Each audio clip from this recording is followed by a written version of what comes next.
Maring pinabulaanan ng Malacanang ang lumalabas na police report at nagdadawit kay First Lady Liza Marcos sa pagkamatay ng negosyanteng si Juan Paulo Tantoco.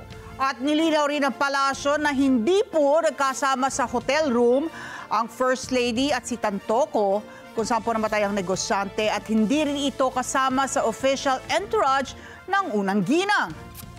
At dahil dyan, pag-aaralan ngayon ng Malacanang ang pagsasampa ng kaso laban sa mga nasa likod nito na binansagan naman ng Malacanang na mga obstructionist. Report mula kay Eden Santos. Ang sinasabing police report na naipost sa Facebook ay isang malaking kasinungalingan. Fake news! Yan ang sinabi ng palasyo kaugnay sa isang police report na kumakalat sa social media kung saan nakalagay sa ulat na kasama si First Lady Liza Araneta Marcos sa hotel ng matagpuang patay ang negosyanteng si Juan Paulo Tantoco. Sa press briefing sa Malacanang, sinabi ni Presidential Communications Office Undersecretary Claire Castro na idinagdag lang ang impormasyon na nasa Facebook na may guhit na kulay pink. Ang tinukoy na peke ni Castro ay ang bahagi ng report na kasama umano ng biktima sa hotel room si Deputy Social Security Dina Arroyo Tantoco, asawa ng biktima, First Lady Liza Araneta Marcos at Alexa Miro na umano'y rumored girlfriend ni Presidential Son at Ilocos Norte Representative Sandro Marcos. Idiniin ni Castro na hindi kasama si Tantoco sa official entourage ng unang ginang. Nakakalungkot dahil yung mga pribadong tao na nagluluksa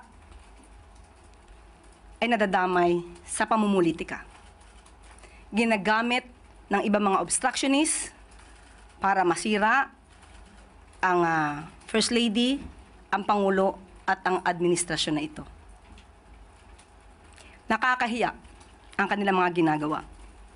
Unang-una, si Mr. Paulo Tantoco ay hindi po kasama sa official entourage ni FL o ni First Lady ng unang ginang. Nakakahiya dahil gumawa sila ng peking police report. Naturingan journalist, mga dating spokespersons, hindi marunong mag-imbestiga ng sarili. Hindi sila nagiging journalist, kundi nagiging propagandista ng kanilang mga sinusulong na interes. Dagdag pa ni Castro na sa ibang hotel tumuloy si First Lady Liza at hindi sa hotel ng biktima. May ibinigay din anyang security service ang US bukod sa mga kasama niyang Presidential Security Group o PSG. Dumalo rin ang unang ginang sa konsyerto para sa Filipino noong March 8 ng hapon hanggang gabi kasama si Tourism Secretary Cristina Frasco. Paanong masasabi ng mga obstructionist na to, ng mga fake news peddlers na to, ang patungkol sa nakita nilang mga tao doon sa vicinity?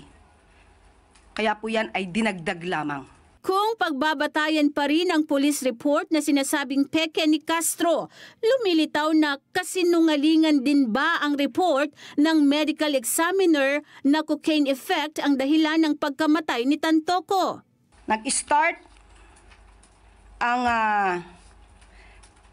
mga salitang, and I quote, "and the cause of initially suspected to be drug overdose," up to the word Miro, yan po ay dinagdag lamang. Sa batas ng Los Angeles County, krimen ang possession ng cocaine. Una rito, sinabi ni PCO Secretary Dave Gomez na private matters ang kaso. Sa tingin niyo po, Sec, part ng fake news yung pag-i-involve po kay First Lady dun sa Tantoco's death? Tantoco's death? Yes po. That's a private matter. I cannot comment on that. Pag-aaralan na ng Malacanang ang pagsasampa ng kaso laban sa mga nasa likod ng kumalat na peking police report. Eden Santos para sa Mata ng Agila. Matatag, matapang, matapat.